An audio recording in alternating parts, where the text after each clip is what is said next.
Cincinnati coach Wes Miller joins us on the Eye on College Basketball podcast. You are my first interview here today in Kansas City. Your intra-Cincinnati counterpart, Richard Pitino, was my first interview yesterday at the Big East. He says he can't stand you. Do you have a rebuttal?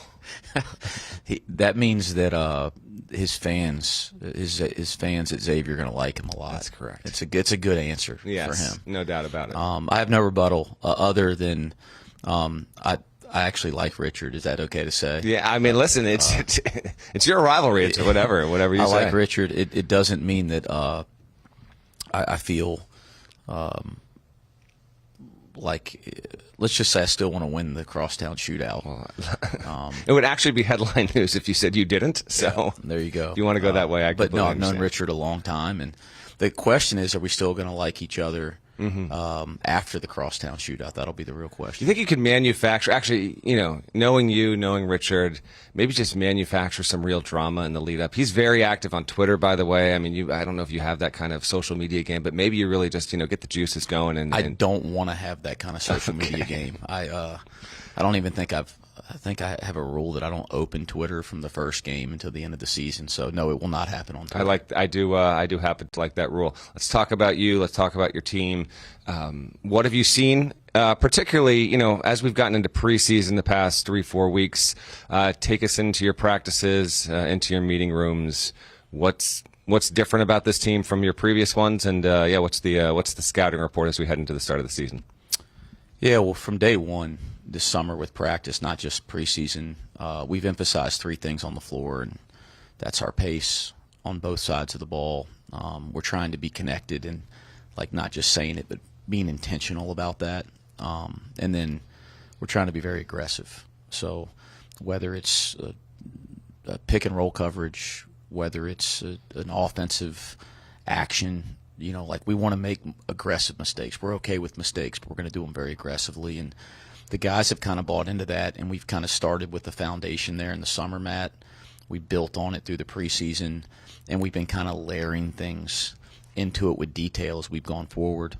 For the most part, it's been really good. And I say good because we've had some tough days. We've had some adversity, and you got to have that in the preseason because it's going to happen during the year. But it's been a productive preseason with the exception of Jalen Haynes' injury.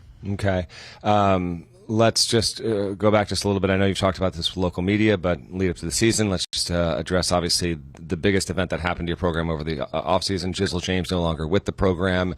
I know you've explained why that happened, but from a coaching perspective, how do you adjust for, a roster piece that you anticipated would be there this season, a significant piece? He's no longer there. I assume this is unlike any situation you've had in your career, but how have you adjusted, and why do you have belief that this team can still be as good without him as you thought it would have been with him?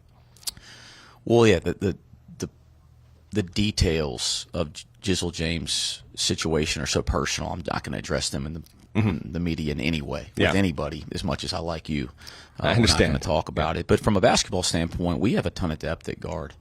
The roster was designed that way. Whether it's Day Thomas, who's meant so much to our program the last 2 years, and to get him back for a third year, we just thought was an unbelievable coup. He's healthy. He was coming off of a broken foot. He had a setback this time last year and missed the beginning of the season. Never really found his stride to the end of the year. He's healthy. He's confident. He's had a great offseason. Kirk Kriisa, there's a guy that I think has played more college basketball than anybody ever. I mean, I feel like he's been playing since I got into coaching. So we have two really experienced players there that have played the point guard position a bunch. Sincere Harris, another backcourt player that can play in both positions that is very experienced within our league. Keyshawn Tillery is a young player that Bearcat fans are going to come to know very quickly. So we have depth. Does it mean that you ever want to be without, an elite player or a guy that you expected to return? Absolutely not. But we have the depth to sustain it, and these guys have grown a lot in their summer work and in their preseason work. So I do like our backcourt. Okay.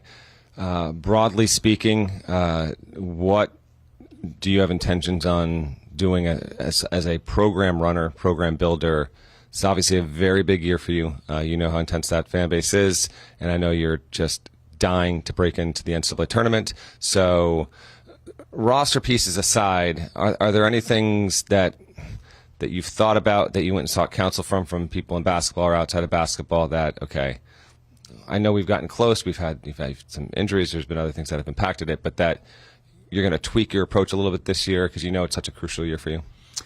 I think every year. I'd like to think every year in my career, but I certainly get more intense with this process as I mature. You're trying to get to a point, and it's harder now, Matt, to get to a point in the off season where you can really think with clarity and plan. And some of that is decompressing what you've been through and learning from it and growing from it. And I've always tried to do that. Now, the season ends now, and you don't get a 2-week process anymore because you're right into transfer portal and recruiting. But this year I was able to find some time once we built the roster to think about what we've learned in our first 2 years in the Big 12, to try to figure out what some of the key adjustments could be or some processes that we could change. And the idea is to win a couple details in a different way than we have. Because you talk about it. I mean, for 3 straight years here at Cincinnati, we've been on the bubble. And we've been right there. So there's some aspects that you're close to turning it. And there's things you can't control that affect that. But there's a lot of stuff you can. And so one of the key values that we've had, or key goals we've had, I should say, in everything we're doing as a staff, as a team, is to try to figure out how we can find little separators within the details, the controllable details. There's a lot of examples of that, but the short answer is yeah, absolutely. We've made adjustments. We try to do that every year. We've tried to think about the best way to prepare for Big 12 play in every facet of our program. And then there's a lot of detail. It's a more long-winded answer to get into each segment of our program. But yeah, we've done some very strategic things to prepare for this year. I want to just address the non-conference schedule, just refresh our audience that's dialing in here as we're getting ready for the start of the season. Who are some of your most notable opponents, and then what was the philosophy and methodology? Because a coach in your position, trying to break through in such a critical year, make the tournament, you got to schedule intentionally. I know you're in a really tough league, but you can't put yourself in a situation where, let's say you do plenty in the Big 12, but it might not be enough, and you don't want to have regrets over what you didn't schedule or didn't do in the non-con. So what are some of the standouts, and how'd you arrive at those games? Yeah, it was very strategic, and scheduling is very competitive, as you know. So this isn't – I think sometimes people just assume, well, go play hard. Well, you have to actually – in the non-con, you have to find agreements and contracts and opportunities.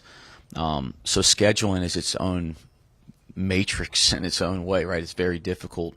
It was very strategic. Again, taking what we've learned about what the Big 12 is, like this monster, this beautiful competitive monster that you have in January and February. You need to be tested early in non-con so you can prepare for the test that you're going to have night in, night out in the Big 12. So there needs to be that. You want to have the type of a non-conference slate that gives you the best opportunity to be selected on Selection Sunday. You also want to have opportunities to work through your team and build your team. We have so many new faces. Our team's going to be a process here over the next couple months to get ready for Big 12 play. And so we're still learning each other. That's going to be a process, Matt. So all that stuff is a factor. I'm really proud of what we were able to come up with as a staff. I mean, we have what I'd call 5 power conference type games, and I'm going to include Dayton as a power conference team. Yeah. I think they've earned that, even though they play in a non-power league. But we play Dayton at home. As you mentioned, we play Xavier in the Crosstown Shootout. We played neutral games against Louisville, Georgia, and Clemson. So we have 5 power type games. And then if you look at the rest of the games, they're not cakewalks. I mean, there's 3 teams outside of that mix that were NCAA tournament teams a year ago. So I think we've challenged ourselves in our non-conference. We're at home enough that we're going to be able to be in Cincinnati some, and we're not just traveling all over the place. So I think we found that balance that will prepare us for league, give us the best opportunity to build a resume for the NCAA tournament, and hopefully allow us to work through and build our team. All right, that's Wes Miller on the On College Basketball Podcast. We appreciate you joining. It's a big, busy day here at Big 12 Media Day. You know that you and I could go longer on much more non-basketball related topics, but I appreciate you joining. Good debut, by the way. That's good stuff. I think this earned a starting role for your first interview with you and me face to face, Wes. Thanks, Matt. I'm going to be clear. I appreciate that. Okay, I know what's coming. By the way, go ahead. There's things that I want to win way more than an interview, but I'll take any win I can get. Thank you, Wes. Appreciate you. Yeah.